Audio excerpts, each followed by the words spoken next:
background, an accounting firm. So I'm talking about cash flow strategy and a profit plan as well. So you've heard me talk about, businesses close in the next 12 months. But the question is, this is statistics. These are not my statistics. But if your business were to fail in the next 12 months, what would be the number one reason? 82% businesses fail because of cash flow. I just spoke about it. And the sources are written down. Less than 27 days of cash reserves by average SME holders, that they don't have enough cash to sustain even the month. 60% of businesses operate without a formal cash flow forecast, and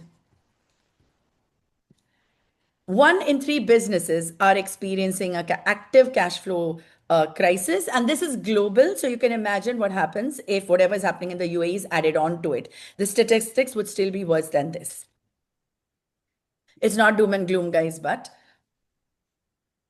so again, this is a global statistics, 2026 reality. What is happening to businesses today, and why does it matter to us? Of course, there are rising costs, and with what's happening, the costs are even going to go higher personally and for everything in the business: rents, wages, food, everything. Credit squeeze. Of course, the banks are going to be tighter in lending. Late payments. Our clients are holding on to cash. Everybody is holding on to cash. Customer caution, people are not signing up on proposals that are pending. So a lot of things are on hold. So sales cycles are lengthened. And of course, the AI and other market shifts is adding to this. But what I want you to remember is the crisis is not the end. It's actually the filter. These are positive statistics after what we've seen. What we've seen. 3 times more likely if businesses have an active cash flow strategy and can navigate the downturn. 67% recovery for businesses that pivot early, and rather than people who are going to wait for the pivot and see what's happening. Top 20% capture surge demand. The top 20% of the survivors will capture disproportionate market share. So there is whatever people have been losing or wherever we are, this could be one trigger to shift everything in the positive direction. So what are we going to cover today? And I've put some timelines to it. I've not practiced the presentation, so which is why I've asked Phil for a 5-minute break. But I'm going to be talking to you about a business crisis trajectory, which is similar to a grief cycle. Your diagnosis in you being able to identify yourself, you don't have to share it with us where you are on this trajectory, a cash flow strategy based on this, and what could your profit plan be. So this is a business crisis trajectory. This was shared with us by the Profit First guy, Mike Michalowicz, during the COVID. And I'm hand-drawn this because I was attending the presentation. So I'm sharing the hand-drawn version to you. What happens, we've been hit like we've been punched in the face with what happened on 28th of February. Okay, and since then, it's a shock. What happens in shock, as in personal grief, is freeze. People freeze. That leads to inaction. And from the freeze, the next stage is desperation, and you start taking actions and overreacting. And we're going to be navigating all the 5 phases. Then comes a stage where you're evaluating. Both at the desperation and an evaluation stage, we could be taking wrong actions that actually take us downwards instead of upwards. And small recurring actions could do that. Then comes a stage of strategic, deliberate action, and then comes the surge or the burst that requires the business continuation and even probably take you higher than where you are before this crisis. We'll go step by step. So when we come to the business crisis trajectory, what normally happens is people get stuck in the first 2 phases. Okay, they freeze and they get stuck. Deliberate is to cross this phase and reach the deliberate action faster. Doesn't mean we don't have to go through all of these phases. We are humans, we will all go through these phases. But what's important is to navigate them and go through them faster. And the crisis cannot become our identity. So, stage 1 is where we are in shock and denial. So, what happens is we freeze, temporary defense mechanism, need time to process the reality. Why me? Why us? Why UAE? And we lose touch with day to day activity. This reaction could impact the business because inaction then becomes the default, and status quo at all costs, revenues dip, productivity dips, and there are missed opportunities. How to navigate these? Each one will have their own methods. And we've been through COVID, we've adapted some methods, we've experimented, choose what worked for you best. Most important is feel the feelings, because if you suppress it, it'll come out someday. Feel it, whatever, it's anger, it's upset, it's whatever, feel it. Okay, don't stay in there, come out of it. Take that time to process. Okay, draw on what's helped before. It could be meditation, it could be mentors, it could be movement like exercise, like what Chris said, the gym. It could be whatever that's worked for you. For me, was creating keeping a joy journal and doing one activity. I tried to create a list of 100, trying to do one activity that brings me joy so that I feel good. And meditation. So whatever works for you, speaking to people, connecting with people, whatever, and to move forward with intention, not just move forward with reaction. So that's at stage one. At stage two, what happens is once you've gone through the stage, you start taking inappropriate actions. Oh, what should I do? Should I remove all the money from the bank? Should I max out on my credit cards? Should I slash prices? Right now people are not buying. Can I reduce my prices? Should I fire my staff? Should I give up my office? So there are so many things that are coming into our head, but these are emotional and these are temporary pains. So the solution I found, again, it's not mine, it's a book called by Susie Welch called 10-10-10 method. So again, this is hand drawn. So I'm giving you an example. The 10-10 method is what makes you feel in 10 minutes, in 10 months, in 10 years, that action. So look at it in the lens of 10-10-10.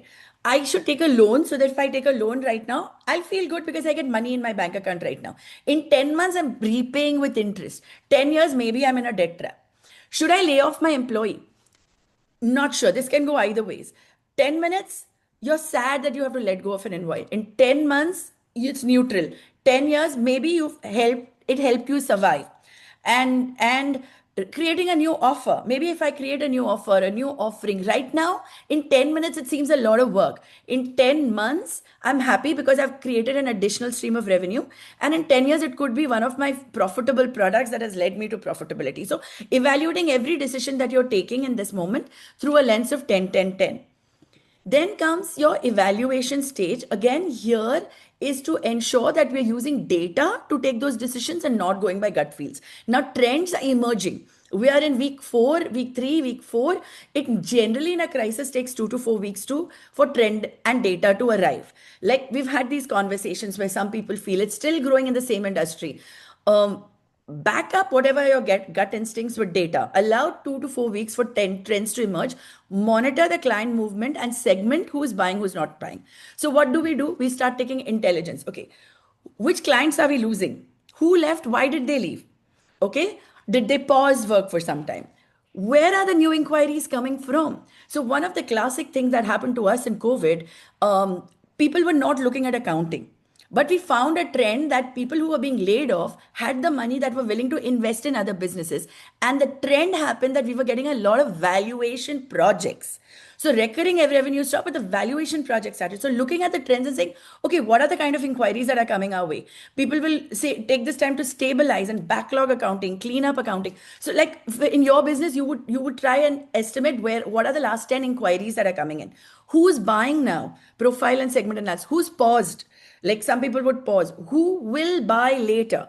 What this change will happen later, and who's probably not buying now, buy later in the nurture. So we start nurturing and looking at that, preparing for those clients now, but back them up with data, not just gut instinct. So then comes deliberate action, which is focus. Now, once we have this, we need to focus. Focus means follow one course until successful. It's an acronym. So right now we can't do multiple things. We come and prioritize and think, what is it that one thing we can look at it right now?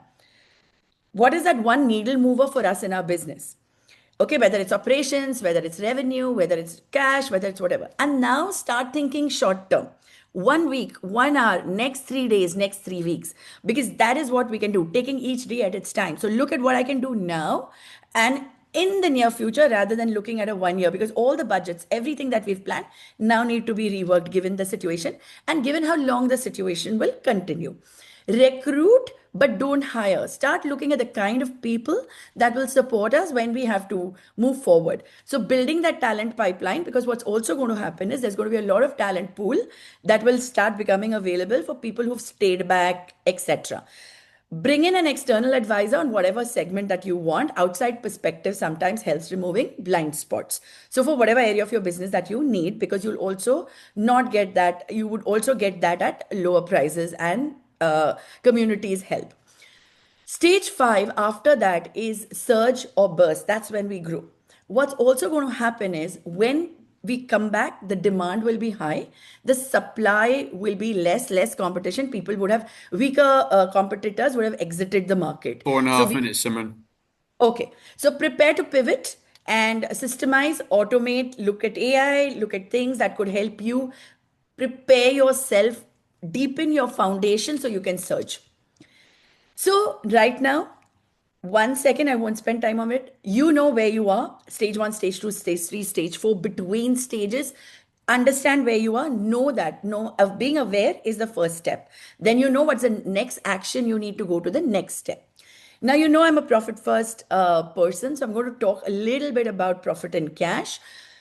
So, what your statement shows you is revenue minus expense. Maybe you're profitable and it's looking on healthy, but your bank is saying something else because the actual cash that you're getting is not equal to what your profit is saying.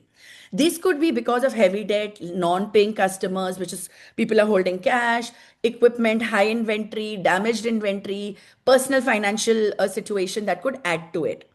Now, the cash flow strategy that you need to do right now is protect your cash. Okay, step number one is protecting your cash.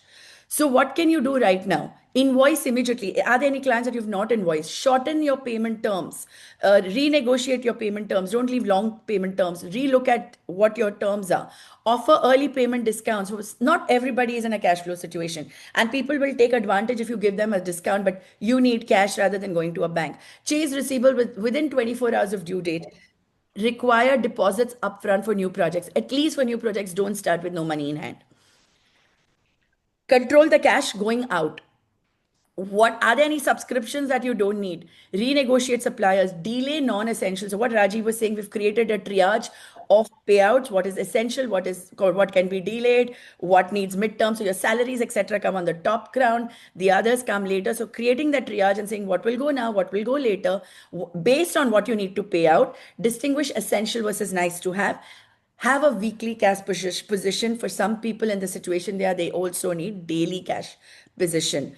And start building your cash reserves. So in operating expenses, 3 to 6 months. If you don't have, then 15 days and 1 month, one step at a time.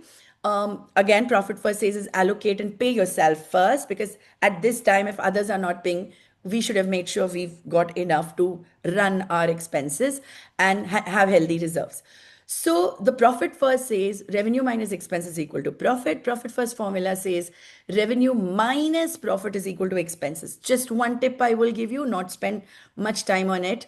This is a classic example of a less than 1 million dirham business. Your expenses should not be more than 30%, but for anybody, your expenses should not be more than 50%.